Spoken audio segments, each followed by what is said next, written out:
Recordamos agora a figura de Antonio Palacios. Vexan e escoiten. Soñaba Antonio Palacios con ver a cidade de Vigo convertida na Barcelona do Atlántico.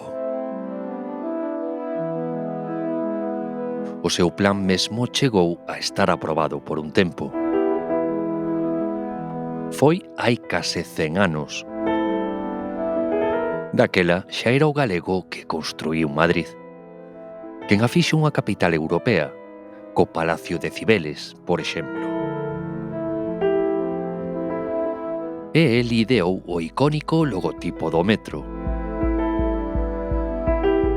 Foi quen se encargou da súa decoración. Mesmo pensou en azulexos brancos para mitigar a posible sensación de angustia duns primeiros viaxeiros tan pouco afeitos a se meteren nun túnel baixo terra. E saímos á superficie polas variadas escaleiras que deseñou Palacios, dende as madrileñas do Círculo de Belas Artes ata as que percorren as entrañas da Virxe da Rocha, en Baiona. Con esta colosal estatua de granito iniciaba o arquitecto na súa terra unha busca de personalidade nas obras. Ca Virxe protexendo a xente do mar, quere lembrar tamén Palacios que o porto de Baiona arribou a pinta. As carabelas aparecen tamén no mosaico do Templo Votivo do Mar, en Nigrán, erixido con esmolas do pobo tanto de cartos como de materiais. De camiño ao altar ofrece dous chanzos cos que o arquitecto representou a elevación. E cos pés moi na súa terra empregou fora e dentro esa pedra que ata entón era considerada pasta. Palacios fixo famoso o granito do seu Porriño natal. Moito xogou con tal material nunha das súas obras máis queridas, a Casa do Concello do Porriño. Creceu mirando as obras do ferrocarril en que traballaba o seu pai. Pronto acabaría contemplando as súas propias obras en Madrid.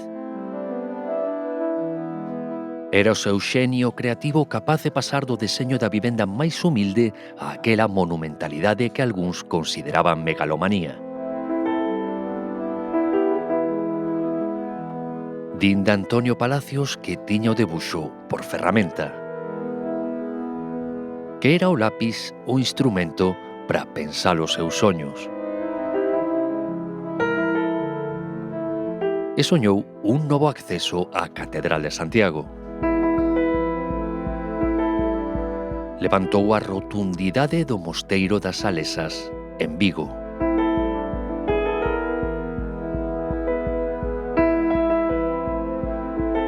E en Vigo fiou inspiracións parisienses no antigo Teatro García Barbón. Bañou as súas liñas en Mondariz Balneario. Era quen de recibir o encargo da central hidroeléctrica do Tambre e conseguir que o resultado lle quedara o nome de Catedral Hidroeléctrica.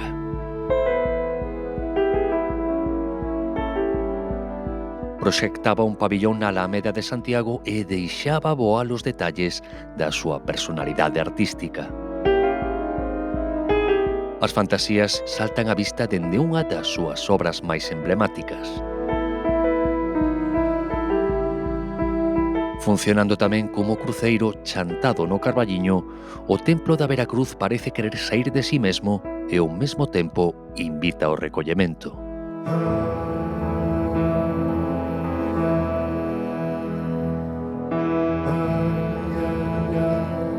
Do ceo á terra e da terra ao ceo, da man dunha firma.